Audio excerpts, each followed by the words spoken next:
parang hindi gumagalaw yung pressure gauge nyo, di ba? Kung minsan tinitignan nyo dito sa pressure gauge kung nagkakarga, kung di ba pag gumagalaw yan is nagkakarga. Kung ngayon gumagalaw yung ating pointer ng pressure gauge pero matagal magkarga. Ngayon binuksan ko na to at tinignan ko itong LSC nya.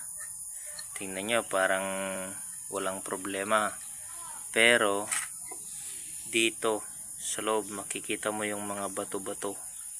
Ayan, yan mga bato na yan.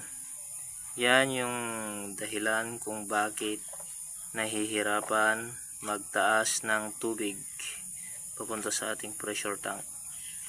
Kaya tanggal mo yan, tapos isalpak, pwede na.